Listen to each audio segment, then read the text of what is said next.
प्रिय भक्तों, जय श्री राम। आज हम भक्तमाल कल्याण से भक्त ग्वारिया बाबा की कथा सुनाएंगे। बात इसी 19वीं शताब्दी की यानी कि 1938 में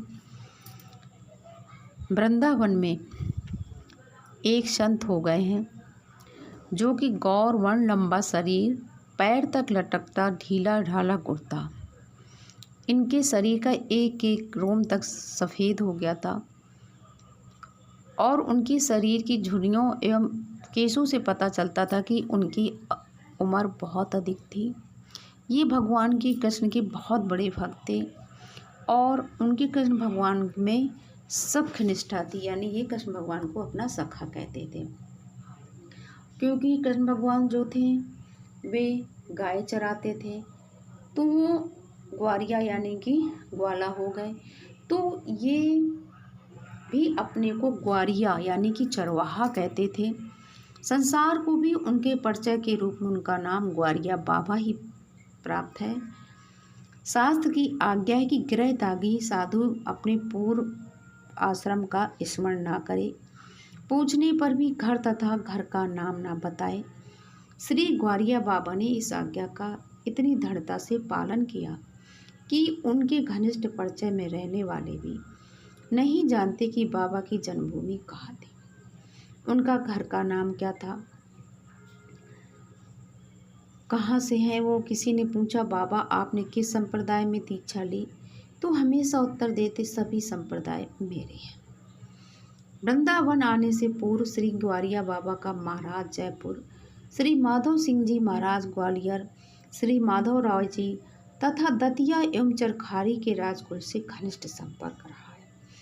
ये नरेश बाबा को अत्यंत सम्मान की दृष्टि देखते थे और प्रयत्न करते थे कि उनके बाबा उनके यहाँ अधिक से अधिक रहे, क्योंकि वो जानते थे कि ये भगवान के भक्त हैं और कृष्ण भगवान को भगवान इन्हें दर्शन देते थे।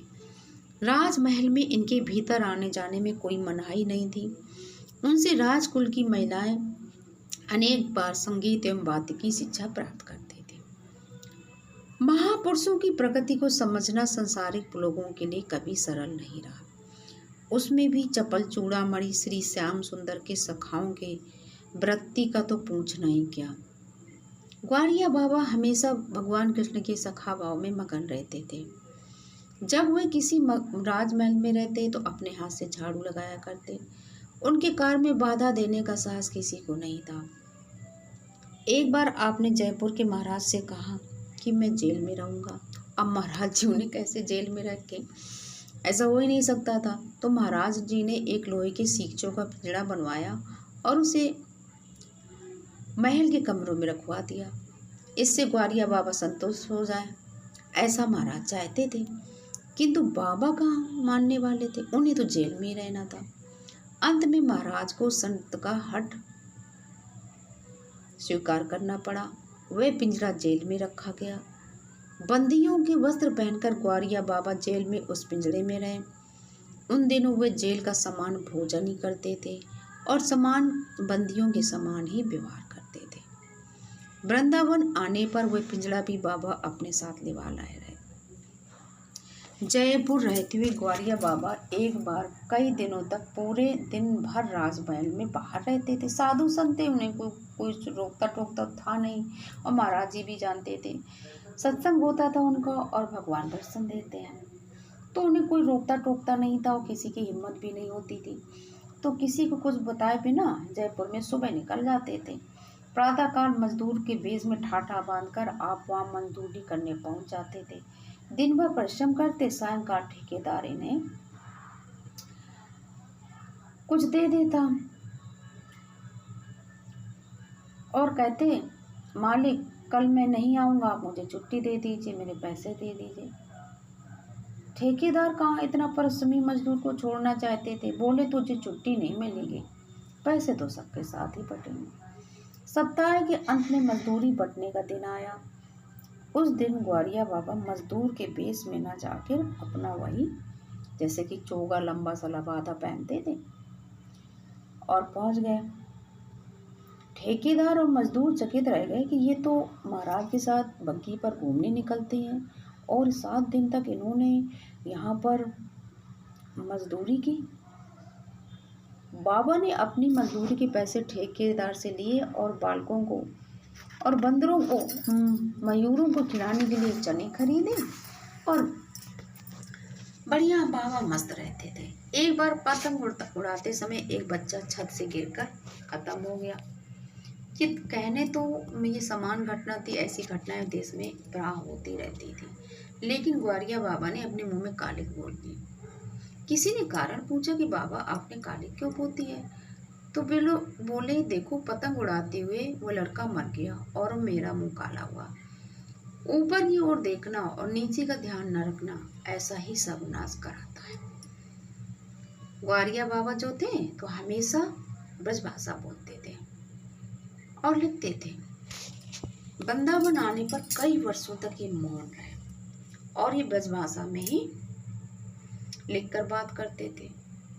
वृंदावन में रात्रि के समय ये जंगलों में घूमा करते थे। एक बार ऐसी जंगल में घूम रहे थे तो चोरों ने देखा, उन्हें तो पता नहीं था कि भगवान के भक्त हैं या कुछ भी है।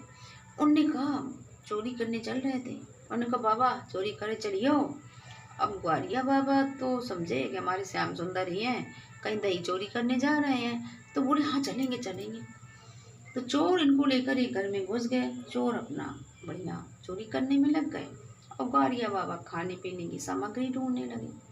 उन्हें केवल गुड़ मिला और एक ढोल लटकता मिल गया। आप ढोलक बजाने लगे। चोरों ने भागते भागते भी इन्हें पीटा और घर के लोग जग गए, क्योंकि चोर तो भाग गए, समझ गए। और जब घर वाले जब जगे तब इनने पीटा बाबा को, लेकिन जब प्रकाश किया तो पहचान गए। अब घर वालों को बड़ा दुख हुआ कि एक निपराध बाबा को हमने मारा, जड़ा सा गुड़ लिए हैं। अब ग्वारिया बाबा मस्त तो मस्त, कहने लगे यारों के साथ चोरी करने आया था, सो मार खूब पड़ी। अब देखिए, जो भगवान के भक्त होते हैं उन्हें अपने शरीर का कोई मोह नहीं होता। उन्होंने अपने शरीर छोड़ने से 15-20 दिन पहले ही भक्तों से कहा कि देखो भक्तों, अब मैं संसार से जाऊंगा, मेरे सामने मेरी शोक सभा करो। अब बाबा को सामने भक्तों को समझे में नहीं आया। वो कह रहे ऐसा कैसे हो सकता है, आप हैं, हम कैसे कर सकते हैं। बोले नहीं नहीं करो।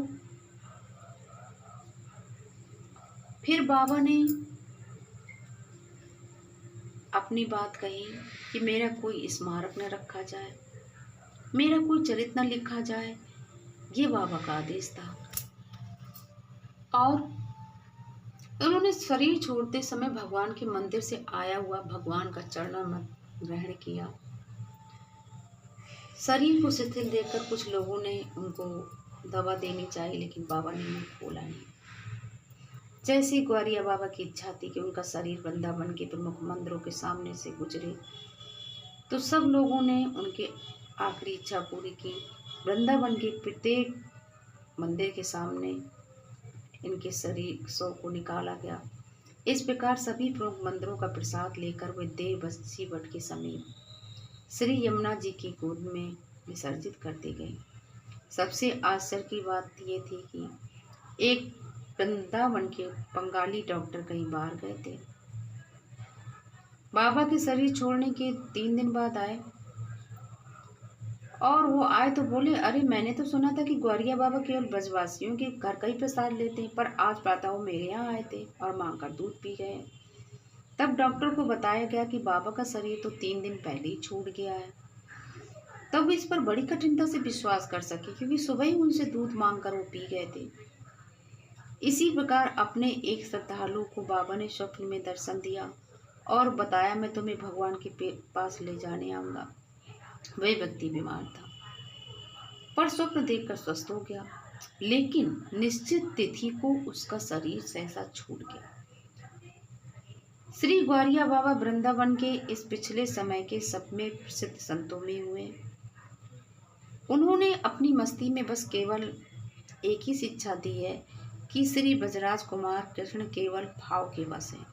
वो जो जिस भाव से उन्हें अपना मान ले, भाव दृढ़ हो, तो उसके उसी संबंध को सर्वथा सत्य स्वीकार कर ले।